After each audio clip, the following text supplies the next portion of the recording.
ਸਤਿ ਸ਼੍ਰੀ ਅਕਾਲ ਜੀ। ਤੁਸੀਂ ਦੇਖ ਰਹੇ ਹੋ ਖਬਰਾਂ ਵਿੱਚੋਂ ਖਬਰ ਤੇ ਅੱਜ ਅਸੀਂ ਦੋ ਵੱਡੀਆਂ ਖਬਰਾਂ ਤੇ ਗੱਲਬਾਤ ਕਰਾਂਗੇ। ਇੱਕ ਹੈ ਕਿ ਐਸਜੀਪੀਸੀ ਨੇ ਆਰਐਸਐਸ ਨੂੰ ਚਿੱਠੀ ਲਿਖੀ ਹੈ ਤੇ ਕਿਹਾ ਕਿ ਸਾਡੇ ਕੰਮ ਦੇ ਵਿੱਚ ਸਿੱਖਾਂ ਦੇ ਮਾਮਲੇ ਵਿੱਚ ਜ਼ਿਆਦਾ ਦਖਲਅੰਦਾਜ਼ੀ ਨਹੀਂ ਕਰਨੀ। ਤੇ ਦੂਜੀ ਪੰਜਾਬ ਲਈ ਵੱਡੀ ਰਾਹਤ ਦੀ ਖਬਰ ਆਉਂਦੀ ਹੈ ਸਾਹਮਣੇ।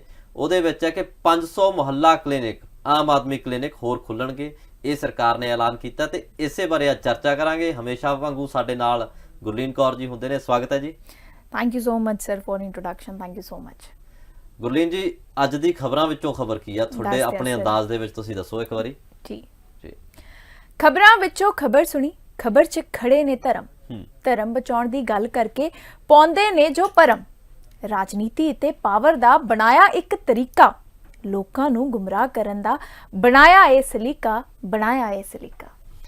ਬਿਲਕੁਲ ਠੀਕ ਹੈ ਜੀ, ਗੱਲ ਬਿਲਕੁਲ ਠੀਕ ਕਹੀ ਹੈ ਤੁਸੀਂ ਕਿ ਲੋਕਾਂ ਨੂੰ ਜਿਹੜਾ ਵੀ ਲੋਕਾਂ ਨੂੰ ਭੜਕਾਉਣ ਦਾ ਜਾਂ ਭਰਮਾਉਣ ਦਾ ਇੱਕ ਸਲੀਕਾ ਹੁੰਦਾ ਹੈ, ਉਹ ਸਲੀਕਾ ਬਣਾਇਆ ਹੋਇਆ ਰਾਜਨੇਤਾਵਾਂ ਨੇ ਧਰਮ ਨੂੰ ਜੀ। ਉਹ ਚਾਹੇ ਅਸੀਂ ਕਿਸੇ ਵੀ ਲੈਵਲ ਤੇ ਦੇਖ ਲਈਏ, ਉਹ ਹਰ ਜਗ੍ਹਾ ਧਰਮ ਨੂੰ ਪ੍ਰਮੁੱਖ ਰੱਖ ਕੇ ਧਰਮ ਨੂੰ ਦਿਖਾਇਆ ਜਾਂਦਾ ਕਿ ਜੀ ਪ੍ਰਮੁੱਖ ਰੱਖਦੇ ਹਾਂ ਅਸੀਂ, ਪਰ ਪ੍ਰਮੁੱਖ ਹੁੰਦੀ ਹੈ ਰਾਜਨੀਤੀ। ਤੇ ਰਾਜਨੀਤੀ ਧਰਮ ਦੀ ਆੜ ਦੇ ਵਿੱਚ ਖੇਡੀ ਜਾਂਦੀ ਹੈ ਤੇ ਹਰ ਵਾਰ ਧਰਮ ਦਾ ਨਾਮ ਲੈ ਕੇ ਇੱਕ ਦੂਜੇ ਤੇ ਬਲੇਮ ਲਾਏ ਜਾਂਦੇ ਆ ਤੇ ਉਸੇ ਬਲੇਮ ਗੇਮ ਦੇ ਵਿੱਚ ਆਪਦੀ ਰਾਜਨੀਤੀ ਦੀ ਖੇਡ ਖੇਡੀ ਜਾਂਦੀ ਹੈ। ਸਭ ਤੋਂ ਪਹਿਲਾਂ ਸਰ ਐਸਜੀਪੀਸੀ ਨੇ ਜਿਹੜੀ ਚਿੱਠੀ ਲਿਖੀ ਹੈ ਆਰਐਸਐਸ ਨੂੰ, ਉਹਦੀ ਗੱਲ ਕਰਦੇ ਹਾਂ। ਕਿਹਾ ਗਿਆ ਕਿ ਐਸਜੀਪੀਸੀ ਨੇ ਡਿਮਾਂਡ ਕੀਤਾ ਆਰਐਸਐਸ ਨੂੰ ਤੇ ਬੀਜੇਪੀ ਨੂੰ ਕਿ ਉਹ ਇੰਟਰਫੇਅਰ ਨਾ ਕਰਨ ਜਿਹੜੇ ਸਿੱਖਾਂ ਦੇ ਮਾਮਲੇ ਨੇ ਉਹਦੇ ਵਿੱਚ। ਦੇਖੋ, ਗੱਲ ਇਹ ਹੈ ਵੀ ਐਸਜੀਪੀਸੀ ਨੇ ਜੋ ਗੱਲ ਕਹੀ ਹੈ, ਉਹਨਾਂ ਨੇ ਜਿਹੜੇ ਬੀਤੇ ਇਲੈਕਸ਼ਨ ਹੋਏ ਆ, ਜਿਹੜੇ ਜਨਰਲ ਇਲੈਕਸ਼ਨ ਹੋਣੇ ਸੀਗੇ, ਜਨਰਲ ਇਲੈਕਸ਼ਨ ਤਾਂ ਹਜੇ ਬਾਕੀ ਹੈ, ਪੈਂਡਿੰਗ ਹੈ, ਤੇ ਕਾਰਿਆਕਾਰੀ ਜਿਹੜੀ ਕਮੇਟੀ ਹੋਣੀ ਆ ਉਹਦੇ ਇਲੈਕਸ਼ਨ ਹੋਇਆ, ਉਹਦੀ ਚੋਣ ਹੋਈ ਪ੍ਰਧਾਨ ਦੀ। ਤੇ ਉਹਦੇ ਵਿੱਚ ਇਹਨਾਂ ਨੇ ਦੇਖਿਆ, ਪਹਿਲਾਂ ਵੀ ਇਹ ਸ਼੍ਰੋਮਣੀ ਅਕਾਲੀ ਦਲ ਤੇ ਸ਼੍ਰੋਮਣੀ ਗੁਰਦੁਆਰਾ ਪ੍ਰਬੰਧਕ ਕਮੇਟੀ ਦੇ ਜਿੰਨੇ ਮੈਂਬਰ ਹੈਗੇ ਆ, ਪਹਿਲਾਂ ਵੀ ਇਹ ਆਰੋਪ ਲਾਉਂਦੇ ਆਏ ਆ ਕਿ ਆਰਐਸਐਸ ਜਾਂ ਬੀਜੇਪੀ ਕਿਸੇ ਨਾ ਕਿਸੇ ਤਰੀਕੇ ਇੰਟਰਫੇਅਰ ਕਰ ਰਹੀ ਹੈ, ਦਖਲਅੰਦਾਜ਼ੀ ਕਰ ਰਹੀ ਹੈ। ਤੇ ਲਾਲਪੁਰਾ ਸਾਹਿਬ ਤੇ ਆਰੋਪ ਲੱਗੇ ਆ ਕਿ ਜੀ ਉਹ ਦਿੱਲੀ ਬੈਠੇ ਪੰਜਾਬ ਦੇ ਵਿੱਚ ਸਾਰੇ ਮੈਂਬਰਾਂ ਨੂੰ ਫੋਨ ਕਰ ਰਹੇ ਆ ਤੇ ਸਾਰੇ ਮੈਂਬਰਾਂ ਨੂੰ ਫੋਨ ਕਰਕੇ ਉਹਨਾਂ ਨਾਲ ਗੱਲਬਾਤ ਕਰ ਰਹੇ ਆ ਤੇ ਉਹਨਾਂ ਨੂੰ ਕਹਿੰਦੇ ਆ ਵੀ ਤੁਸੀਂ ਸ਼੍ਰੋਮਣੀ ਅਕਾਲੀ ਦਲ ਨਾਲੋਂ ਨਾ ਜਾਓ, ਤੁਸੀਂ ਐਸਜੀਪੀਸੀ ਦੇ ਵਿੱਚ ਹੋ, ਪਰ ਸ਼੍ਰੋਮਣੀ ਅਕਾਲੀ ਦਲ ਨਾਲੋਂ ਵੋਟ ਨਾ ਪਾਓ, ਵੀ ਵੋਟ ਉਹਨਾਂ ਦੇ ਵਿਰੁੱਧ ਪਾਓ। ਤੇ ਇਹ ਚੀਜ਼ਾਂ ਜਿਹੜੀਆਂ ਚੱਲਦੀਆਂ ਆ ਰਹੀਆਂ, ਵਿੱਚ ਕਿੰਨੇ ਸਿਨਾਰੀਓ ਬਦਲੇ। ਸ਼੍ਰੋਮਣੀ ਅਕਾਲੀ ਦਲ ਦੇ ਆਪਦੇ ਮੈਂਬਰ ਵੀ, ਜਿਹੜੇ ਸ਼੍ਰੋਮਣੀ ਅਕਾਲੀ ਦਲ ਵੱਲੋਂ ਪ੍ਰਧਾਨ ਹੁੰਦੇ ਸੀ ਬੀਬੀ ਜਗੀਰ ਕੌਰ, ਜਿਹੜੇ ਉਹਨਾਂ ਦੇ ਕੈਬਨਿਟ ਮੰਤਰੀ ਵੀ ਰਹੇ ਆ ਤੇ ਕਈ ਉੱਚੇ ਅਹੁਦਿਆਂ ਤੇ ਰਹੇ ਆ, ਉਹਨਾਂ ਨੇ ਵਿਰੋਧ ਕੀਤਾ ਇਹਦਾ। ਉਹਨਾਂ ਨੇ ਪਾਰਟੀ ਦੇ ਖਿਲਾਫ ਜਾ ਕੇ ਖੜੇ ਹੋਏ ਆ ਉਹ, ਤੇ ਵੋਟਾਂ ਵੀ ਲਈਆਂ ਉਹਨਾਂ ਨੇ, 42 ਵੋਟਾਂ ਵੀ ਆਈਆਂ ਉਹਨਾਂ ਨੂੰ, 150 ਦੇ ਵਿੱਚੋਂ 42 ਵੋਟਾਂ ਉਹਨਾਂ ਨੂੰ ਪਈਆਂ। ਤੇ ਅਗਲੀ ਵਾਰੀ ਉਹ ਵੀ ਤਿਆਰੀ ਕਰ ਰਹੇ ਆ ਕਿ ਜਨਰਲ ਚੋਣਾਂ ਹੋਣਗੀਆਂ। ਇਹ ਤਾਂ ਉਹ ਮੈਂਬਰ ਨੇ ਜਿਹੜੇ 10 ਸਾਲ ਤੋਂ ਬੈਠੇ ਨੇ, ਕਿਉਂਕਿ ਇਸ ਤੋਂ ਪਹਿਲਾਂ 2011 ਚ ਚੋਣਾਂ ਹੋਈਆਂ ਸੀ, ਉਸ ਤੋਂ ਬਾਅਦ ਅਜੇ ਤੱਕ ਪੈਂਡਿੰਗ ਆ। ਉਹ ਵੇਟ ਇਹੀ ਕਰ ਰਹੇ ਆ ਕਿ ਜਿਹੜੇ ਹੁਣ ਦੇ ਮੈਂਬਰ ਹੈ, ਉਹ ਮੈਂਬਰ ਜਦੋਂ ਦੁਬਾਰਾ ਚੁਣੇ ਜਾਣਗੇ ਨਾ ਸਾਰੇ, ਫਿਰ ਵੋਟਾਂ ਪੈਣਗੀਆਂ ਤੇ ਫਿਰ ਪਤਾ ਲੱਗੂ ਵੀ ਕਿੱਥੇ ਇੱਕ ਗੱਲ ਨਿੱਤਰਦੀ ਹੈ, ਵੀ ਕੌਣ ਕਿੰਨੇ ਕੁ ਪਾਣੀ 'ਚ ਹੈ। ਤੇ ਉਹ ਜਿਹੜੀ ਗੱਲ ਹੈ, ਐਸਜੀਪੀਸੀ ਹੁਣ ਪ੍ਰਮੁੱਖ ਪੰਜਾਬ ਦੇ ਵਿੱਚ ਹੋਈ ਵੀ ਹੈ, ਉਹਦੇ ਕਰਕੇ ਚਰਚਾ ਤਾਂ ਹੋਊਗੀ। ਹੁਣ ਆਰਐਸਐਸ ਤੇ ਬੀਜੇਪੀ ਦਾ ਨਾਮ ਕਿਉਂ ਆਉਂਦਾ ਇਹਦੇ ਵਿੱਚ, ਇਹ ਇੱਕ ਵੱਡਾ ਸਵਾਲ ਸਾਡੇ ਸਾਹਮਣੇ ਬਣਿਆ ਹੋਇਆ। ਜਦੋਂ ਆਰਐਸਐਸ ਤੇ ਬੀਜੇਪੀ ਦੀ ਗੱਲ ਕਰਦੇ ਆ ਤਾਂ ਬੀਜੇਪੀ ਪੰਜਾਬ ਦੇ ਵਿੱਚ ਸਟਰੋਂਗ ਹੋਲਡ ਨਹੀਂ ਬਣਾ ਪਾਈ ਹਜੇ ਤੱਕ। ਜਿੰਨਾ ਵੀ ਅਸੀਂ ਦੇਖਦੇ ਆ, ਪਿਛਲੇ ਇਲੈਕਸ਼ਨ ਵੀ ਕੋਸ਼ਿਸ਼ ਕੀਤੀ, ਇਸ ਤੋਂ ਪਹਿਲਾਂ ਤਾਂ ਚਲੋ ਸ਼੍ਰੋਮਣੀ ਅਕਾਲੀ ਦਲ ਦੇ ਨਾਲ ਹੁੰਦੇ ਸੀ, ਉਹ ਰਲ ਕੇ ਕੰਮ ਕਰਦੇ ਸੀ। ਇਸ ਵਾਰੀ ਇੰਡੀਪੈਂਡੈਂਟਲੀ ਉਹਨਾਂ ਨੇ ਕੰਮ ਕੀਤਾ। ਇਸ ਵਾਰੀ ਉਹਨਾਂ ਨੇ ਜਿੰਨੇ ਵੀ ਧੜੇ ਸੀਗੇ ਉਹਨਾਂ ਨੇ ਆਪਣੇ ਨਾਲ ਰਲਾਏ ਤੇ ਪ੍ਰਮੁੱਖ ਤੌਰ ਤੇ ਬੀਜੇਪੀ ਨੂੰ ਰੱਖਿਆ। ਉਹਨਾਂ ਨੇ ਕਿਹਾ ਜੀ ਬੀਜੇਪੀ ਇਸ ਵਾਰੀ ਇਲੈਕਸ਼ਨ ਲੜੋ ਪੰਜਾਬ 'ਚ। ਤੇ ਉਹਦੇ 'ਚ ਵੀ ਅਸੀਂ ਦੇਖਦੇ ਹਾਂ ਕਿ ਬਹੁਤਾ ਚੰਗਾ ਪ੍ਰਦਰਸ਼ਨ ਨਹੀਂ ਹੋ ਸਕਿਆ। ਹਾਲਾਂਕਿ ਪਰਸੈਂਟੇਜ ਤਾਂ ਵਧੀਆ, ਪਹਿਲਾਂ ਨਾਲੋਂ ਪਰਸੈਂਟੇਜ ਵਧੀ ਹੈ ਬੀਜੇਪੀ ਦੀ, ਪਰ ਹਜੇ ਵੀ ਬੀਜੇਪੀ ਸਟਰੋਂਗ ਹੋਲਡ ਨਹੀਂ ਬਣਾ ਪਾਈ। ਤਾਂ ਉਹ ਕਿਸੇ ਨਾ ਕਿਸੇ ਤਰੀਕੇ ਪੰਜਾਬ ਦੇ ਵਿੱਚ ਆਉਣਾ ਚਾਹੁੰਦੇ ਆ। ਤੇ ਅਸੀਂ ਦੇਖਦੇ ਹਾਂ ਕਿ ਦਿੱਲੀ ਸਿੱਖ ਗੁਰਦੁਆਰਾ ਪ੍ਰਬੰਧਕ ਕਮੇਟੀ ਹੈ, ਉਹਦੇ ਲੋਕ ਸ਼੍ਰੋਮਣੀ ਗੁਰਦੁਆਰਾ ਪ੍ਰਬੰਧਕ ਕਮੇਟੀ ਨਾਲੋਂ ਅਲੱਗ ਹੋਏ। ਪਹਿਲਾਂ ਤਾਂ ਉਹਨਾਂ ਨੇ ਥੋੜੇ ਬਾਗੀ ਤੇਵਰ ਦਿਖਾਏ ਕਿ ਅਸੀਂ ਅਕਾਲੀ ਦਲ ਦੇ ਨਾਲ ਨਹੀਂ ਰਹਿਣਾ।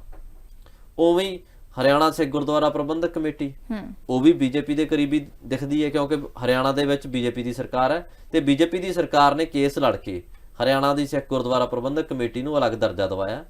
ਤੇ ਦਿੱਲੀ ਦੀ ਸਿੱਖ ਗੁਰਦੁਆਰਾ ਪ੍ਰਬੰਧਕ ਕਮੇਟੀ ਅੰਮ੍ਰਿਤਸਰ ਦੇ ਵਿੱਚ ਆਪਦਾ ਦਫ਼ਤਰ ਖੋਲਦੀ ਹੈ, ਕਹਿੰਦੇ ਕਿ ਜੀ ਅਸੀਂ ਸਿੱਖ ਧਰਮ ਦੇ ਪ੍ਰਚਾਰ ਦੇ ਲਈ ਅਸੀਂ ਅੰਮ੍ਰਿਤਸਰ ਸਾਹਿਬ ਦੇ ਵਿੱਚ ਦਫ਼ਤਰ ਖੋਲ੍ਹਿਆ। ਹੁਣ ਉਹ ਜਗ੍ਹਾ ਜਿੱਥੋਂ ਪੂਰੀ ਦੁਨੀਆ ਦੇ ਵਿੱਚ ਪ੍ਰਚਾਰ ਕੀਤਾ ਜਾਂਦਾ ਹੈ, ਉੱਥੇ ਪ੍ਰਚਾਰ ਕਰਨ ਦੇ ਲਈ ਦਿੱਲੀ ਸਿੱਖ ਗੁਰਦੁਆਰਾ ਪ੍ਰਬੰਧਕ ਕਮੇਟੀ ਨੇ ਦਫ਼ਤਰ ਖੋਲ੍ਹਿਆ ਤੇ ਉਹਦੇ ਨਾਲ ਸਿੱਧਾ ਮੈਸੇਜ ਤਾਂ ਇਹ ਜਾਂਦਾ ਹੀ ਹੈ ਕਿ ਜੀ ਹੁਣ ਸਿੱਖ ਧਰਮ ਦਾ ਜਿੰਨਾ ਵੀ ਸਿੱਖ ਪੰਥ ਦਾ ਪ੍ਰਚਾਰ ਦਾ ਜਾਂ ਕਿਸੇ ਵੀ ਤਰੀਕੇ ਦਾ ਕੰਮ ਹੈ ਉਹਦੇ ਤੇ ਸਿਰਫ ਅਕਾਲੀ ਦਲ ਦਾ ਹੱਕ ਨਹੀਂ ਰਹਿਣ ਦੇਣਾ ਜੀ। ਉਹਦੇ ਤੇ ਬਾਕੀ ਧਿਰਾਂ ਵੀ ਖੜੀਆਂ ਕਰਨੀਆਂ, ਚਾਹੇ ਬੀਜੇਪੀ ਜਾਂ ਆਰਐਸਐਸ ਪ੍ਰਮੁੱਖ ਤੌਰ ਤੇ ਨਾ ਆਵੇ ਜਾਂ ਹੋਰ ਕੋਈ ਧਿਰ ਨਾ ਆਵੇ, ਇਹਦੇ ਵਿੱਚ ਹੋਰ ਧਿਰਾਂ ਖੜੀਆਂ ਕਰਨੀਆਂ ਜ਼ਰੂਰੀ ਨੇ। ਇਹ ਅੱਜ ਦੀ ਰਾਜਨੀਤੀ ਸੋਚਦੀ ਹੈ। ਅੱਛਾ ਸਰ, ਇਹ ਐਸਜੀਪੀਸੀ ਤੇ ਸ਼੍ਰੋਮਣੀ ਅਕਾਲੀ ਦਲ ਵੱਲੋਂ ਹਮੇਸ਼ਾ ਇਹ ਗੱਲ ਕੀਤੀ ਜਾਂਦੀ ਹੈ ਜਾਂ ਜ਼ਿਕਰ ਕੀਤਾ ਜਾਂਦਾ ਹੈ ਸਿੱਖਾਂ ਦੇ ਮਾਮਲੇ ਜਾਂ ਸਿੱਖਾਂ ਦਾ ਜੋ ਮੈਟਰ ਹੈ, ਇਹ ਅਸਲ ਮਾਇਨੇ ਦੇ ਵਿੱਚ ਸਿੱਖਾਂ ਦੇ ਮਸਲੇ ਹੈ ਕੀ? ਸਿੱਖਾਂ ਦੇ ਮਸਲੇ ਦੇਖੋ ਜੀ, ਸਿੱਖਾਂ ਦੇ ਮਸਲੇ ਤਾਂ ਆਉਂਦੇ ਬਣਦੇ ਆ। ਹੁਣ ਬੇਅਦਬੀ ਦਾ ਮਾਮਲਾ ਵੱਡਾ ਮਸਲਾ ਹੈ ਸਿੱਖਾਂ ਦਾ ਮਸਲਾ, ਉਹ ਕਿਉਂਕਿ ਬੇਅਦਬੀ ਗੁਰੂ ਗ੍ਰੰਥ ਸਾਹਿਬ ਨੂੰ ਅਸੀਂ ਸਰਵੋੱਚ ਮੰਨਦੇ ਹਾਂ ਤੇ ਜਦੋਂ ਉਹਨਾਂ ਦੀ ਬੇਅਦਬੀ ਹੁੰਦੀ ਹੈ ਤਾਂ ਪੂਰੀ ਦੁਨੀਆ ਦੇ ਸਿੱਖ ਆਹਤ ਹੁੰਦੇ ਆ, ਉਹਨਾਂ ਨੂੰ ਦੁੱਖ ਪਹੁੰਚਦਾ ਤੇ ਉਹਨਾਂ ਨੂੰ ਦੁੱਖ ਪਹੁੰਚਿਆ, ਸਾਰੇ ਲੋਕਾਂ ਦੇ ਵਿੱਚ ਰੋਸ ਹੈ। ਬੇਅਦਬੀ ਜਿਨ੍ਹਾਂ ਨੇ ਕੀਤੀ ਹੈ, ਜਿਨ੍ਹਾਂ ਨੇ ਕਰਵਾਈ ਆ, ਉਹਨਾਂ ਨੂੰ ਸਜ਼ਾ ਮਿਲਣੀ ਚਾਹੀਦੀ ਹੈ, ਸਿੱਖਾਂ ਨੂੰ ਇਨਸਾਫ ਮਿਲਣਾ ਚਾਹੀਦਾ। ਇਹ ਵੱਡਾ ਮੁੱਦਾ ਅੱਜ ਦਾ ਹੈ ਜੋ ਬੇਅਦਬੀ ਦਾ। ਫਿਰ ਜਿਹੜੀ ਗੱਲ ਕਰਦੇ ਆ ਕਿ ਜੀ ਪੰਜਾਬ ਦੇ ਹੱਕਾਂ ਦੀ ਗੱਲ ਕਰਦੇ ਆ ਜਾਂ ਸਿੱਖਾਂ ਦੇ ਹੱਕਾਂ ਦੀ ਗੱਲ ਕਰਦੇ ਆ, ਜਿਵੇਂ ਬੰਦੀ ਸਿੰਘਾਂ ਦੀ ਗੱਲ ਹੁੰਦੀ ਹੈ ਲਗਾਤਾਰ, ਉਹਦੇ ਲਈ ਕੇਂਦਰ ਦੀ ਸਰਕਾਰ ਨੇ ਵੀ ਕਈ ਵਾਰੀ ਕਿਹਾ ਕਿ ਅਸੀਂ ਬੰਦੀ ਸਿੰਘਾਂ ਨੂੰ ਛੱਡਣ ਦੀ ਗੱਲ ਕਰ ਰਹੇ ਹਾਂ, ਗੱਲ ਤੋਰੀ ਹੋਈ ਹੈ ਤੇ ਉਹ ਵਿੱਚ ਵਿਚਾਲੇ ਕਿੱਥੇ ਰੁਕੀ ਹੋਈ ਹੈ ਗੱਲ, ਇਹਦਾ ਹਜੇ ਅੰਦਾਜ਼ਾ ਨਹੀਂ। ਪਰ ਉਹ ਵੀ ਇੱਕ ਸਿੱਖਾਂ ਦਾ ਵੱਡਾ ਮਸਲਾ ਹੈ ਕਿ ਬੰਦੀ ਸਿੰਘ ਜਿਨ੍ਹਾਂ ਨੇ ਅਪਰਾਧ ਕੀਤੇ, ਜਿਨ੍ਹਾਂ ਨੇ ਕੋਈ ਕਤਲ ਦੇ ਕੇਸ ਦੇ ਵਿੱਚ ਹੈ, ਕੋਈ ਕਿਸੇ ਕੇਸ ਦੇ ਵਿੱਚ ਹੈ, ਅੰਦਰ ਗਏ, ਸਜ਼ਾ ਪੂਰੀ ਕੀਤੀ, ਪਰ ਸਜ਼ਾ ਪੂਰੀ ਹੋਣ ਤੋਂ ਬਾਅਦ ਉਹਨਾਂ ਨੂੰ ਨਹੀਂ ਛੱਡਿਆ ਗਿਆ। ਉਹਨਾਂ ਲੋਕਾਂ ਦਾ ਵੀ ਇੱਕ ਮਸਲਾ ਵੱਡਾ ਹੈ, ਉਹ ਵੀ ਸਿੱਖਾਂ ਦਾ ਮਸਲਾ ਹੈ। ਤੇ ਹੋਰ ਸਿੱਖਾਂ ਦੇ ਮਸਲੇ ਜਿਹੜੇ ਆ ਉਹ ਪੂਰੇ ਪੰਜਾਬ ਦੇ ਨਾਲ ਜੁੜੇ ਹੋਏ ਮਸਲੇ ਆ। ਉਹ ਚਾਹੇ ਪੰਜਾਬ ਦੇ ਪਾਣੀਆਂ ਦੀ ਹੋਵੇ, ਪੰਜਾਬ ਦੇ ਵੱਧ ਅਧਿਕਾਰਾਂ ਦੀ ਗੱਲ ਹੋਵੇ, ਉਹ ਸਟੇਟ ਦੇ ਮਸਲੇ ਆ ਜਿਨ੍ਹਾਂ ਨੂੰ ਅਸੀਂ ਸਿਰਫ ਸਿੱਖਾਂ ਦੇ ਮਸਲੇ ਕਹਿ ਕੇ ਪੇਸ਼ ਕੀਤਾ ਜਾਂਦਾ ਹੈ। ਤੇ ਉਹ ਕਿਉਂਕਿ ਪੰਜਾਬ ਦੇ ਵਿੱਚ ਵੱਡੀ ਗਿਣਤੀ ਦੇ ਵਿੱਚ ਸਿੱਖ ਨੇ ਤਾਂ ਓਬਵੀਅਸਲੀ ਉਹ ਵੀ ਸਿੱਖਾਂ ਦੇ ਮਸਲੇ ਹੈਗੇ ਆ। ਜਿਹੜਾ ਪੰਜਾਬ ਦਾ ਮਸਲਾ ਉਹ ਸਿੱਖਾਂ ਦਾ ਮਸਲਾ ਹੈ ਤੇ ਜਿਹੜਾ ਸਿੱਖਾਂ ਦਾ ਮਸਲਾ ਉਹ ਪੰਜਾਬ ਦਾ ਮਸਲਾ ਹੈ। ਹੁਣ ਗੱਲ ਇਹ ਹੈ ਕਿ ਪੰਜਾਬ ਦੇ ਵਿੱਚ ਜਿਹੜੇ ਮਸਲੇ ਬਣੇ ਹੋਏ ਆ ਉਹ ਮਸਲਿਆਂ ਨੂੰ ਹੱਲ ਕਰਨ ਦੀ ਗੱਲ ਨਹੀਂ ਹੁੰਦੀ। ਰਾਜਨੀਤੀ ਇਸ ਚੀਜ਼ ਤੇ ਹੁੰਦੀ ਹੈ ਕਿ ਐਸਜੀਪੀਸੀ ਦੀ ਪ੍ਰਧਾਨਗੀ ਕਿਹਦੇ ਕੋਲ ਹੋਊਗੀ। ਰਾਜਨੀਤੀ ਸਿਰਫ ਇਸੇ ਚੀਜ਼ ਤੇ ਹੁੰਦੀ ਹੈ ਕਿਉਂਕਿ ਐਸਜੀਪੀਸੀ ਤੋਂ ਬਿਨਾਂ ਪੰਜਾਬ ਦੇ ਵਿੱਚ ਰਾਜਨੀਤੀ ਸੰਭਵ ਨਹੀਂ ਹੈ ਜੀ। ਕਿਉਂਕਿ ਪੰਜਾਬ ਦੇ ਵਿੱਚ ਅਸੀਂ ਦੇਖੀਏ ਤਾਂ ਵੱਡੀ ਵੋਟ ਹੈਗੀ ਹੈ ਜਿਹੜੀ ਉਹ ਸਿੱਖਾਂ ਦੀ ਹੈ ਤੇ ਸਿੱਖਾਂ ਦਾ ਜਿਹੜਾ ਪਾਰਲੀਮੈਂਟ ਅਸੀਂ ਕਹਿੰਦੇ ਆ ਉਹ ਹੈ ਅਕਾਲ ਤਖਤ ਸਾਹਿਬ, ਉਹ ਐਸਜੀਪੀਸੀ ਦੇ ਅੰਡਰ ਹੈ। ਤੇ ਹੁਣ ਐਸਜੀਪੀਸੀ ਜਦੋਂ ਬਣਾਈ ਹੋਈ ਹੈ ਤੇ ਐਸਜੀਪੀਸੀ ਦਾ ਪ੍ਰਭਾਵ ਵੋਟਾਂ ਦੇ ਵਿੱਚ ਤਾਂ ਰਹਿਣਾ ਹੀ ਰਹਿਣਾ ਹੈ। ਉਹ ਚਾਹੇ ਅਸੀਂ ਦੇਖੀਏ ਕਿ ਪਿਛਲੇ ਇੱਕ ਦਹਾਕੇ ਤੋਂ ਉਹ ਪ੍ਰਭਾਵ ਥੋੜਾ ਘਟਿਆ, ਪਰ ਪੰਜਾਬ ਦੇ ਵਿੱਚ ਕਿਸੇ ਨੇ ਵੀ ਰਾਜਨੀਤਿਕ ਧਿਰ ਖੜੀ ਕਰਨੀ ਹੈ, ਕਿਸੇ ਪਾਰਟੀ ਨੂੰ ਪਾਵਰ ਦੇ ਵਿੱਚ ਆਉਣਾ ਹੈ ਤਾਂ ਉਹ ਸਿੱਖਾਂ ਦੀ ਸਿਰਮੌਰ ਸੰਸਥਾ ਐਸਜੀਪੀਸੀ ਹੈ ਜਿਹਦਾ ਵਿਸ਼ਵਾਸ ਦੇ ਵਿੱਚ ਲੈਣਾ ਉਹਨਾਂ ਨੂੰ ਬਹੁਤ ਜ਼ਰੂਰੀ ਹੈ। ਤੇ ਹੁਣ ਦੂਜੀ ਗੱਲ ਜਿਹੜੀ ਰਹਿੰਦੀ ਹੈ, ਜਿਵੇਂ ਆਰਐਸਐਸ ਤੇ ਬੀਜੇਪੀ ਤੇ ਆਰੋਪ ਲੱਗੇ ਉਵੇਂ ਆਮ ਆਦਮੀ ਪਾਰਟੀ ਤੇ ਵੀ ਆਰੋਪ ਲੱਗੇ। ਇਸ ਵਾਰੀ ਜਦੋਂ ਵੋਟਾਂ ਹੋ ਰਹੀਆਂ ਸੀ, ਜਦੋਂ ਪ੍ਰਧਾਨ ਚੁਣਿਆ ਜਾਣਾ ਸੀ, ਤੇ ਉਦੋਂ ਇਹ ਵੀ ਆਰੋਪ ਲੱਗੇ ਕਿ ਜੀ ਭਗਵੰਤ ਮਾਨ ਸਾਹਿਬ ਫੋਨ ਕਰ ਰਹੇ ਆ ਮੈਂਬਰਾਂ ਨੂੰ ਕਿ ਭਗਵੰਤ ਮਾਨ ਮੈਂਬਰਾਂ ਨੂੰ ਫੋਨ ਕਰਕੇ ਕਹਿ ਰਹੇ ਆ ਕਿ ਜੀ ਤੁਸੀਂ ਵੋਟ ਇੱਧਰ ਨਹੀਂ ਉੱਧਰ ਪਾਉਣੀ ਹੈ ਜਾਂ ਉੱਧਰ ਨਹੀਂ ਇੱਧਰ ਪਾਉਣੀ ਹੈ ਤੇ ਤੁਸੀਂ ਅਲੱਗ ਧਿਰਾ ਖੜਾ ਕਰਨਾ ਹੈ। ਹੁਣ ਪੰਜਾਬ ਦੇ ਮਾਮਲੇ ਜਿਹੜੇ ਵੀ ਹੈ ਉਹ ਪੰਜਾਬ ਦੇ ਮਾਮਲਿਆਂ ਨੂੰ ਤਾਂ ਪਾਸੇ ਰੱਖਿਆ ਜਾਂਦਾ ਹੈ। ਗੱਲ ਇੱਥੇ ਆਉਂਦੀ ਹੈ ਕਿ ਪ੍ਰਧਾਨਗੀ ਕਿਹਦੇ ਕੋਲ ਹੋਊਗੀ ਤੇ ਇਸੇ ਮਾਮਲੇ ਦੇ ਵਿੱਚ ਹੁਣ ਐਸਜੀਪੀਸੀ ਨੇ ਚਿੱਠੀ ਲਿਖੀ ਹੈ, ਸ਼੍ਰੋਮਣੀ ਅਕਾਲੀ ਦਲ ਨੇ ਅਸੀਂ ਕਹੀਏ ਤਾਂ ਸਿੱਧੇ ਤੌਰ ਤੇ ਚਿੱਠੀ ਲਿਖੀ ਹੈ ਵੀ ਤੁਸੀਂ ਸਾਡੇ ਮਾਮਲਿਆਂ 'ਚ ਬੀਜੇਪੀ ਜਾਂ ਆਰਐਸਐਸ ਸਾਡੇ ਮਾਮਲਿਆਂ 'ਚ ਦਖਲਅੰਦਾਜ਼ੀ ਨਾ ਕਰੇ। ਰਾਜਨੀਤਿਕ ਧਿਰਾਂ ਭਾਵੇਂ ਉਹਦੇ ਵਿੱਚ ਦਖਲਅੰਦਾਜ਼ੀ ਨਾ ਕਰਨ, ਪਰ ਜਿਹੜੇ ਸਿੱਖ ਨੇ, ਸਿੱਖ ਆਗੂ ਨੇ, ਉਹ ਦਖਲਅੰਦਾਜ਼ੀ ਕਰਨਗੇ, ਚਾਹੇ ਉਹ ਹਰਿਆਣਾ ਦੇ ਆ ਚਾਹੇ ਦਿੱਲੀ ਦੇ ਆ। ਹਰਿਆਣਾ ਦੇ ਵਿੱਚ ਗੱਲ ਕਰੀਏ ਤਾਂ ਦਾਦੂਵਾਲ ਸਾਹਿਬ ਨੇ, ਬਲਜੀਤ ਸਿੰਘ ਦਾਦੂਵਾਲ, ਉਹ ਹਮੇਸ਼ਾ ਸ਼੍ਰੋਮਣੀ ਅਕਾਲੀ ਦਲ ਦੇ ਉਲਟ ਚੱਲਦੇ ਨੇ। ਉਹ ਬਿਆਨਬਾਜ਼ੀ ਵੀ ਉਹਨਾਂ ਦੀ ਆਉਂਦੀ ਹੈ ਤਿੱਖੀ, ਤੇ ਉਹ ਕਹਿੰਦੇ ਨੇ, ਦਾਅਵਾ ਕਰਦੇ ਨੇ ਕਿ ਜੀ ਇਸ ਵਾਰੀ ਅਸੀਂ ਸ਼੍ਰੋਮਣੀ ਗੁਰਦੁਆਰਾ ਪ੍ਰਬੰਧਕ ਕਮੇਟੀ ਨੂੰ ਅਸੀਂ ਬਾਦਲਾਂ ਤੋਂ ਜਾਂ ਅਕਾਲੀ ਦਲ ਤੋਂ ਆਜ਼ਾਦ ਕਰਾਵਾਂਗੇ। ਹਾਲਾਂਕਿ ਜਦੋਂ ਇਤਿਹਾਸ ਦੇਖਦੇ ਆ ਤਾਂ ਸ਼੍ਰੋਮਣੀ ਅਕਾਲੀ ਦਲ ਨੂੰ ਬਣਾਉਣ ਵਾਲੀ ਸ਼੍ਰੋਮਣੀ ਗੁਰਦੁਆਰਾ ਪ੍ਰਬੰਧਕ ਕਮੇਟੀ ਹੈ। ਸ਼੍ਰੋਮਣੀ ਗੁਰਦੁਆਰਾ ਪ੍ਰਬੰਧਕ ਕਮੇਟੀ ਪਹਿਲਾਂ ਬਣਦੀ ਹੈ, ਫਿਰ ਉਹ ਇੱਕ ਰਾਜਨੀਤਿਕ ਧਿਰ ਖੜੀ ਕਰਦੀ ਹੈ ਵੀ ਜਦੋਂ ਸਾਨੂੰ ਕਿਤੇ ਡਿਪਲੋਮੇਸੀ ਦੇ ਵਿੱਚ ਜਾਣਾ ਪਵੇ, ਵੀ ਧਾਰਮਿਕ ਸੰਸਥਾ ਤਾਂ ਸਾਡੀ ਹੈ, ਧਾਰਮਿਕ ਸੰਸਥਾ ਸਾਡੀ ਸਿਕਿਉਰ ਹੈ। ਉਹ ਤੋਂ ਬਾਅਦ ਜਦੋਂ ਅਸੀਂ ਪੰਥ ਲਈ, ਲੋਕਾਂ ਲਈ ਲੜਨਾ ਹੈ ਲੋਕਾਂ ਲਈ ਆਵਾਜ਼ ਚੱਕਣੀ ਹੈ ਤਾਂ ਸਾਨੂੰ ਡਿਪਲੋਮੇਸੀ ਵੀ ਚਾਹੀਦੀ ਹੈ ਤੇ ਉਹਦੇ ਵਿੱਚ ਸਾਨੂੰ ਇੱਕ ਰਾਜਨੀਤਿਕ ਧਿਰ ਵੀ ਖੜੀ ਕਰਨੀ ਪਊਗੀ। ਉਹਨਾਂ ਨੇ ਰਾਜਨੀਤਿਕ ਧਿਰ ਬਣਾਈ ਸ਼੍ਰੋਮਣੀ ਅਕਾਲੀ ਦਲ ਤੇ ਸ਼੍ਰੋਮਣੀ ਅਕਾਲੀ ਦਲ ਤੇ ਸ਼੍ਰੋਮਣੀ ਗੁਰਦੁਆਰਾ ਪ੍ਰਬੰਧਕ ਕਮੇਟੀ ਆਪਸ ਦੇ ਵਿੱਚ ਇਤਿਹਾਸ ਦੇ ਵਿੱਚੋਂ ਜੁੜੇ ਹੋਏ ਆ ਜੀ। ਜਦੋਂ ਸ਼੍ਰੋਮਣੀ ਅਕਾਲੀ ਦਲ ਬਣਦਾ ਤਾਂ ਉਦੋਂ ਪਹਿਲਾਂ ਸਿੱਖ ਧਰਮ ਸਿੱਖ ਪੰਥ ਪ੍ਰਮੁੱਖ ਹੈ। ਹੁਣ ਹੁੰਦਾ ਇਹ ਹੈ ਕਿ ਅੱਜ ਜਦੋਂ 100 ਸਾਲ ਹੋ ਗਏ ਇਸ ਚੀਜ਼ ਨੂੰ, 100 ਸਾਲ ਬਾਅਦ ਗੱਲ ਇਹ ਆਉਂਦੀ ਹੈ ਕਿ ਜੀ ਸ਼੍ਰੋਮਣੀ ਅਕਾਲੀ ਦਲ ਨੇ ਸ਼੍ਰੋਮਣੀ ਗੁਰਦੁਆਰਾ ਪ੍ਰਬੰਧਕ ਕਮੇਟੀ ਤੇ ਕਬਜ਼ਾ ਕੀਤਾ ਹੋਇਆ। ਹੁਣ ਇਹ ਜਿਹੜੀਆਂ ਚੀਜ਼ਾਂ ਹੁੰਦੀਆਂ ਉਹ ਲੋਕਾਂ ਦੇ ਵਿੱਚ ਖਬਰਾਂ ਆਉਂਦੀਆਂ ਤੇ ਲੋਕਾਂ ਦੇ ਵਿੱਚ ਕਿਤੇ ਨਾ ਕਿਤੇ ਰੋਸ ਵੀ ਹੈ ਲੋਕਾਂ ਦੇ ਵਿੱਚ ਕਿ ਜੀ ਇਹ ਨਹੀਂ ਹੋਣਾ ਚਾਹੀਦਾ ਤੇ ਉਸੇ ਰੋਸ ਨੂੰ ਲੈ ਕੇ ਦਿੱਲੀ ਦੇ ਸਿੱਖ ਜਾਂ ਹਰਿਆਣਾ ਦੇ ਸਿੱਖ ਉਹ ਵੀ ਕਾਰਵਾਈ ਕਰ ਰਹੇ ਆ ਤੇ ਦੇਖਣਾ ਇਹ ਬਣਦਾ ਕਿ ਹੁਣ ਆਉਣ ਵਾਲੀਆਂ ਚੋਣਾਂ ਕਦੋਂ ਤੱਕ ਹੁੰਦੀਆਂ ਤੇ ਜਿਵੇਂ ਐਸਜੀਪੀਸੀ ਜਾਂ ਸ਼੍ਰੋਮਣੀ ਅਕਾਲੀ ਦਲ ਆਰੋਪ ਲਾਉਂਦਾ ਹੈ ਵੀ ਬੀਜੇਪੀ ਤੇ ਆਰਐਸਐਸ ਐਂਟਰ ਕਰਨ ਦੀ ਕੋਸ਼ਿਸ਼ ਕਰ ਰਹੇ ਆ, ਵੀ ਕਿਸੇ ਨਾ ਕਿਸੇ ਤਰੀਕੇ ਕੋਈ ਚੋਰ ਮੋਰੀ ਬਣਾ ਕੇ ਤੇ ਸ਼੍ਰੋਮਣੀ ਗੁਰਦੁਆਰਾ ਪ੍ਰਬੰਧਕ ਕਮੇਟੀ 'ਚ ਵੜਨ ਦੀ ਕੋਸ਼ਿਸ਼ ਕਰ ਰਹੇ ਆ, ਤਾਂ ਉਹ ਵੀ ਦੇਖਿਆ ਜਾਊਗਾ ਕਿ ਜਦੋਂ ਜਨਰਲ ਇਲੈਕਸ਼ਨ ਹੋਣਗੇ ਉਦੋਂ ਕਿਹੜੇ ਮੈਂਬਰ ਚੁਣੇ ਜਾਂਦੇ ਆ ਤੇ ਸ਼੍ਰੋਮਣੀ ਗੁਰਦੁਆਰਾ ਪ੍ਰਬੰਧਕ ਕਮੇਟੀ ਕਿਹੜੇ ਰਾਜਨੀਤਿਕ ਪਾਰਟੀ ਦੇ ਨਾਲ ਜਾਂਦੀ ਹੈ। ਸਰ ਜਿਵੇਂ ਤੁਸੀਂ ਗੱਲ ਕੀਤੀ ਰਾਜਨੀਤਿਕ ਧਿਰਾਂ ਦੀ, ਪੋਲਿਟਿਕਸ ਦੀ, ਪਾਵਰ ਦੀ ਜਾਂ ਜੋ ਡਿਸਪਿਊਟਸ ਨੇ ਪ੍ਰਬੰਧਕ ਕਮੇਟੀ ਦੇ ਵਿੱਚ, ਜਿਹੜੇ ਇੰਟਰਨਲ ਡਿਸਪਿਊਟਸ ਹੁੰਦੇ ਨੇ ਮੈਨੇਜਮੈਂਟ ਕਮੇਟੀ ਦੇ ਵਿੱਚ ਜਾਂ ਸਟੇਟਸ ਦੇ ਵਿੱਚ ਵੀ, ਇਹ ਕਿਵੇਂ ਇੰਪੈਕਟ ਕਰਦੇ ਨੇ ਕਿਸੇ ਕਮਿਊਨਿਟੀ ਦੀ ਵੈਲਫੇਅਰ ਜਾਂ ਕਿਸੇ ਸਟੇਟ ਦੀ ਵੈਲਫੇਅਰ ਨੂੰ? ਬਹੁਤ ਕਰਦੇ ਨੇ। ਜੇ ਅਸੀਂ ਐਸਜੀਪੀਸੀ ਦੀ ਗੱਲ ਕਰੀਏ ਤਾਂ ਐਸਜੀਪੀਸੀ ਦਾ ਪ੍ਰਾਇਮਰੀ ਗੋਲ ਹੈ ਕਿ ਲੋਕਾਂ ਨੂੰ ਐਜੂਕੇਟ ਕਰਨਾ, ਪ੍ਰਚਾਰ ਕਰਨਾ ਧਰਮ ਦੇ ਪ੍ਰਚਾਰ ਦੇ ਲਈ ਉਹ ਜਿੰਨਾ ਵੀ ਕੰਮ ਕਰ ਸਕਦੇ ਆ ਉਹ ਪ੍ਰਾਇੋਰਟੀ ਆ, ਉਹ ਕਿ ਗੁਰਦੁਆਰਿਆਂ ਦੀ ਸਾਂਭ ਸੰਭਾਲ ਤੇ ਪ੍ਰਚਾਰ ਤੇ ਤੀਜਾ ਜਿਹੜਾ ਐਜੂਕੇਸ਼ਨ ਇੰਸਟੀਟਿਊਟ ਖੋਲੇ ਹੋਏ ਆ, ਜਿੰਨੇ ਕਾਲਜ ਤੇ ਸਕੂਲਸ ਹੈਗੇ ਆ ਜਿਹੜੇ ਐਸਜੀਪੀਸੀ ਵੱਲੋਂ ਚਲਾਏ ਜਾਂਦੇ ਨੇ ਤੇ ਉਹ ਕਾਲਜਾਂ ਦੇ ਵਿੱਚ ਤੇ ਉਹ ਧਰਮ ਪ੍ਰਚਾਰ ਦਾ ਕੰਮ ਪ੍ਰਮੁੱਖ ਹੈ। ਜਦੋਂ ਲੜਾਈ ਹੋਊਗੀ ਸਿਰਫ ਪ੍ਰਧਾਨਗੀ ਦੀ, ਜਦੋਂ ਗੱਲ ਸਿਰਫ ਪ੍ਰਧਾਨਗੀ ਤੇ ਆ ਗਈ ਤੇ ਉਦੋਂ ਫਿਰ ਐਜੂਕੇਸ਼ਨ ਤੇ ਪ੍ਰਚਾਰ ਉਹ ਕਿੱਥੇ ਰਹਿ ਗਿਆ, ਉਹਦੇ ਤੇ ਧਿਆਨ ਹੀ ਨਹੀਂ ਜਾਣਾ। ਤੇ ਇਹੀ ਚੀਜ਼ ਹੈ, ਵਜ੍ਹਾ ਇਹੀ ਹੈ ਕਿ ਪੰਜਾਬ ਦਾ ਬੁਰਾ ਹਾਲ ਹੋਇਆ। ਵਜ੍ਹਾ ਇਹੀ ਹੈ ਕਿ ਪੰਜਾਬ ਦੇ ਵਿੱਚ ਜੇ ਸਿੱਖ ਧਰਮ ਦੀ ਜਿਹੜੀ ਸਿਰਮੌਰ ਸੰਸਥਾ ਹੈ, ਸਿੱਖ ਕੌਮ ਦੀ ਸਿਰਮੌਰ ਸੰਸਥਾ ਐਸਜੀਪੀਸੀ, ਜੇ ਉਹ ਪ੍ਰਚਾਰ ਦੇ ਲਈ ਤੇ ਐਜੂਕੇਸ਼ਨ ਦੇ ਲਈ ਪੂਰੇ ਤਰੀਕੇ ਨਾਲ ਕੰਮ ਕਰ ਪਾਉਂਦੀ, ਕੰਮ ਉਹਨਾਂ ਨੇ ਕੀਤਾ, ਜੇ ਉਹ ਹੋਰ ਵਧੀਆ ਤਰੀਕੇ ਨਾਲ ਜਿੰਨੇ ਤਰੀਕੇ ਨਾਲ ਕਰ ਸਕਦੀ ਹੈ ਕਰ ਪਾਉਂਦੀ ਤਾਂ ਪੰਜਾਬ ਦੇ ਵਿੱਚ ਨਸ਼ੇ ਵਰਗੀ ਬਿਮਾਰੀ ਨਾ ਆਉਂਦੀ ਜੀ, ਜਾਂ ਹੋਰ ਵੀ ਜਿਹੜੀਆਂ ਪੰਜਾਬ ਦੀਆਂ ਪ੍ਰੋਬਲਮਸ ਆ ਉਹ ਖੜੀਆਂ ਨਾ ਹੁੰਦੀਆਂ। ਪੰਜਾਬ ਦੇ ਮੁੰਡੇ ਕੁੜੀਆਂ ਵੀ ਅਫਸਰ ਲੱਗੇ ਹੁੰਦੇ, ਉਹ ਬਾਹਰ ਦੀ ਤਿਆਰੀ ਨਾ ਕਰਦੇ ਹੁੰਦੇ, ਉਹ ਆਈਲੈਟਸ ਇੰਸਟੀਚਿਊਟਸ ਦੀ ਬਜਾਏ ਆਈਏਐਸ ਆਈਪੀਐਸ ਇੰਸਟੀਚਿਊਟਸ ਦੇ ਵਿੱਚ ਬੈਠੇ ਹੁੰਦੇ ਜੀ।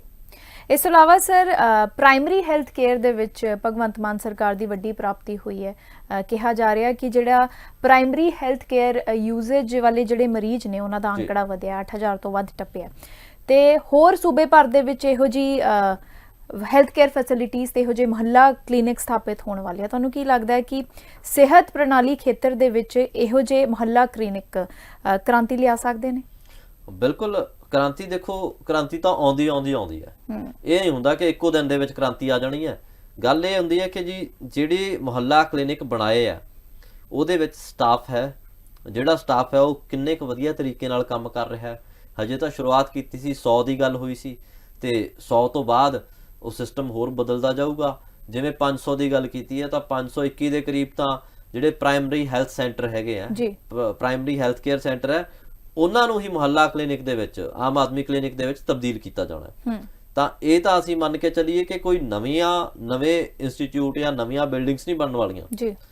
ਉਹ ਜਿਹੜੇ ਕੰਮ ਚੱਲ ਰਹੇ ਸੀ ਪਹਿਲਾਂ, ਜਿਹੜਾ ਪ੍ਰਾਇਮਰੀ ਹੈਲਥ ਸੈਂਟਰ ਚੱਲ ਰਹੇ ਸੀਗੇ, ਉਹਨਾਂ ਨੂੰ ਹੀ ਅਪਗ੍ਰੇਡ ਕੀਤਾ ਜਾਣਾ, ਉਹਨਾਂ ਦੇ ਵਿੱਚ ਸੁਵਿਧਾਵਾਂ ਵਧਾਈਆਂ ਜਾਣਗੀਆਂ, ਸੁਵਿਧਾਵਾਂ ਹੋਰ ਹੋ ਜਾਣਗੀਆਂ, ਉਹਨਾਂ ਤੇ ਨਿਗਰਾਨੀ ਹੋਰ ਹੋਊਗੀ।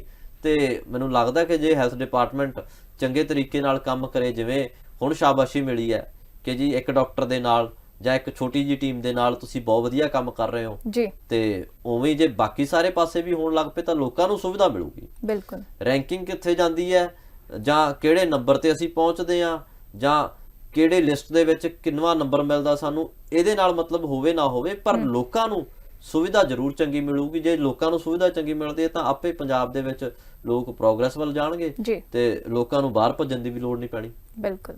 ਸੋ ਅਗਲੇ ਸੈਗਮੈਂਟ ਵੱਲ ਚੱਲਦੇ ਹਾਂ ਸਰ, ਦੇਖਦੇ ਹਾਂ ਅੱਜ ਦੀਆਂ ਮੇਨ ਹੈਡਲਾਈਨਸ ਜੀ। ਪ੍ਰਸਿੱਧ ਪੰਜਾਬੀ ਗਾਇਕ ਨਛੱਤਰ ਗਿੱਲ ਦੀ ਪਤਨੀ ਦਾ ਦੇਹਾਂਤ। ਪ੍ਰਸਿੱਧ ਪੰਜਾਬੀ ਗਾਇਕ ਨਚਿੱਤਰ ਗਿੱਲ ਨੂੰ ਗਹਿਰਾ ਸਦਮਾ ਲੱਗਿਆ ਹੈ। ਉਹਨਾਂ ਦੀ ਧਰਮ ਪਤਨੀ ਦਲਵਿੰਦਰ ਕੌਰ ਦਾ ਦੇਹਾਂਤ ਹੋ ਗਿਆ ਹੈ। ਦੱਸ ਦਈਏ ਕਿ ਉਹਨਾਂ ਦੀ ਬੇਟੀ ਦਾ ਵਿਆਹ ਅਜੇ 2 ਦਿਨ ਪਹਿਲਾਂ 14 ਨਵੰਬਰ ਨੂੰ ਹੀ ਹੋਇਆ ਸੀ। ਨਚਿੱਤਰ ਗਿੱਲ ਦੇ ਲੜਕੇ ਦਾ ਵੀ ਕੱਲ 17 ਨਵੰਬਰ ਨੂੰ ਵਿਆਹ ਹੈ। ਪਤਨੀ ਦੀ ਮੌਤ ਤੋਂ ਬਾਅਦ ਖੁਸ਼ੀਆਂ ਅਚਾਨਕ ਗਮੀ ਵਿੱਚ ਬਦਲ ਗਈਆਂ ਹਨ। ਉਹਨਾਂ ਦਾ ਅੰਤਮ ਸੰਸਕਾਰ ਦੁਪਹਿਰ 1 ਵਜੇ ਬੰਗਾ ਰੋਡ ਸ਼ਮਸ਼ਾਨ ਘਾਟ ਫਗਵਾੜਾ ਵਿਖੇ ਕੀਤਾ ਜਾਵੇਗਾ।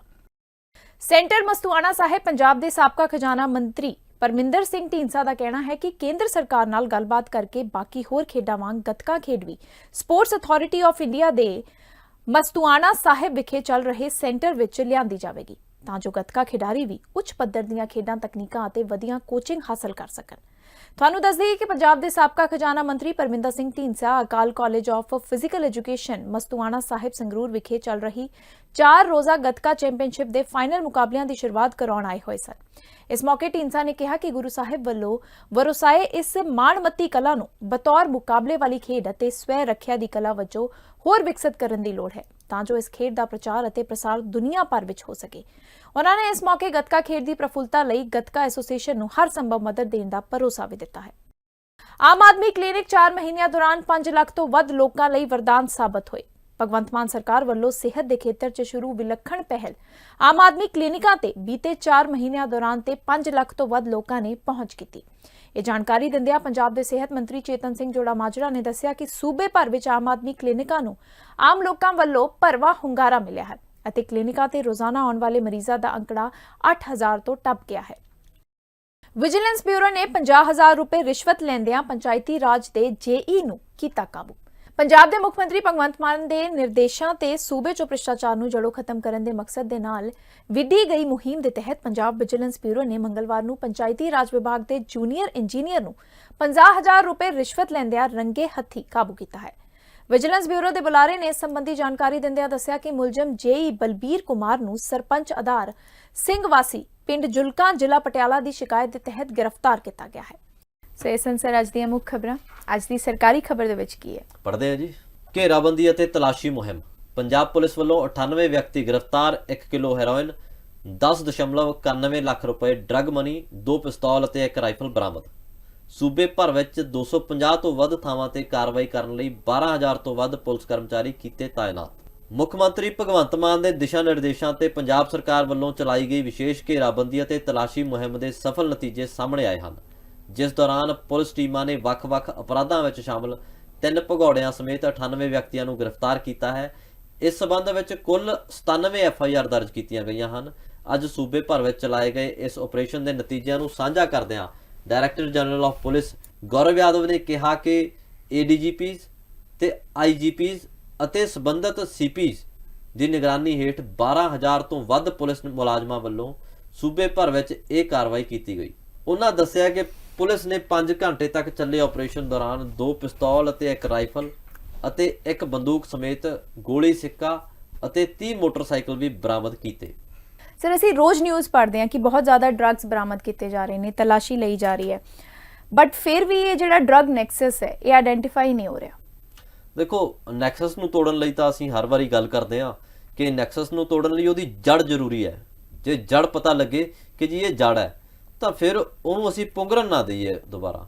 ਅਸੀਂ ਝਾੜ ਝੂੜ ਕੇ ਪਾਸੇ ਹੋ ਜਾਂਦੇ ਆ, ਉਹ ਪੱਤੇ ਫਿਰ ਪੁੰਗਰ ਜਾਂਦੇ ਆ। ਗੱਲ ਉਹੀ ਹੁੰਦੀ ਆ ਜਿਵੇਂ ਕੱਲ ਪੁਲਿਸ ਨੇ ਕੀਤਾ। ਇਸ ਤਰ੍ਹਾਂ ਦੇ ਆਪਰੇਸ਼ਨਸ ਹੋਣੇ ਬਹੁਤ ਜ਼ਰੂਰੀ ਹੈ। ਜੋ ਆਪਰੇਸ਼ਨਸ ਹੋਣ ਤੇ ਲੋਕਾਂ ਦੇ ਵਿੱਚ ਡਰ ਵੀ ਬੈਠੇ, ਨਾਲ ਨਾਲ ਇਹ ਵੀ ਹੋਣਾ ਚਾਹੀਦਾ ਕਿ ਜੜ ਪਤਾ ਕਰਨੀ ਚਾਹੀਦੀ ਹੈ ਕਿ ਵੱਡੇ ਲੋਕ ਕਿਹੜੇ ਆ ਇਹਦੇ ਵਿੱਚ ਸ਼ਾਮਿਲ, ਵੱਡੇ ਅਫਸਰ ਕਿਹੜੇ ਆ, ਵੱਡੇ ਲੀਡਰ ਕਿਹੜੇ ਆ ਜਿਹੜੇ ਉਹਨਾਂ ਨੂੰ ਸ਼ਹਿ ਦਿੰਦੇ ਆ, ਤੇ ਵੱਡੇ ਅਪਰਾਧੀ ਕਿਹੜੇ ਆ ਜਿਹੜੇ ਸੂਟ ਬੂਟ ਪਾ ਕੇ ਬਿਜ਼ਨਸਮੈਨ ਦੇ ਰੂਪ ਦੇ ਵਿੱਚ ਬੈਠੇ ਹੋਏ ਆ ਤੇ ਉਹ ਸਾਰਾ ਨੈਕਸਸ ਚਲਾ ਰਹੇ ਆ। ਉਹਨਾਂ ਨੂੰ ਫੜਨ ਦੀ ਬਹੁਤ ਜ਼ਰੂਰਤ ਹੈ। ਤੇ ਚੰਗੀ ਗੱਲ ਹੈ, ਐਪਰੀਸ਼ੀਏਬਲ ਹੈ ਕਿ ਜੇ 12,000 ਕਰਮਚਾਰੀ ਇੱਕੋ ਦਿਨ ਲੱਗ ਕੇ ਤੇ ਬਹੁਤ 97 FIR ਇੱਕੋ ਦਿਨ 'ਚ ਅਸੀਂ ਕਰਤੀਆਂ ਤਾਂ ਵੱਡੀ ਅਚੀਵਮੈਂਟ ਹੈ ਪੰਜਾਬ ਪੁਲਿਸ ਦੀ। ਤੇ ਇਸ ਤਰ੍ਹਾਂ ਦੇ ਜਦੋਂ ਵੀ ਆਪਰੇਸ਼ਨ ਹੋਣਗੇ ਮੈਨੂੰ ਲੱਗਦਾ ਕਿ ਮਹੀਨੇ 'ਚ 2-3 ਹੋ ਜਾਣੇ ਚਾਹੀਦੇ ਇਹੋ ਜਿਹੇ ਆਪਰੇਸ਼ਨਸ। ਇਹੋ ਜਿਹੇ ਆਪਰੇਸ਼ਨਸ ਹੁੰਦੇ ਰਹਿਣਗੇ ਫ੍ਰੀਕੁਐਂਟਲੀ, ਇਹੋ ਜਿਹੇ ਸਰਚ ਆਪਰੇਸ਼ਨਸ ਹੋਣੇ ਚਾਹੀਦੇ ਨੇ ਤੇ ਪਤਾ ਨਾ ਲੱਗੇ ਲੋਕਾਂ ਨੂੰ ਕਦੋਂ ਹੋ ਜੇ। ਜਦੋਂ ਹਰ ਮਹੀਨੇ ਕਿਸੇ ਮਹੀਨੇ 2 ਹੋ ਗਏ, ਕਿਸੇ ਮਹੀਨੇ 3 ਹੋ ਗਏ, ਕਿਸੇ ਹਫ਼ਤੇ 'ਚ 1-2 ਹੋ ਗਏ, ਉਹ ਜਦੋਂ ਇਹੋ ਜਿਹੇ ਆਪਰੇਸ਼ਨ ਚੱਲਦੇ ਰਹਿਣਗੇ ਲੋਕਾਂ ਦੇ ਵਿੱਚ ਡਰ ਬੈਠੂਗਾ।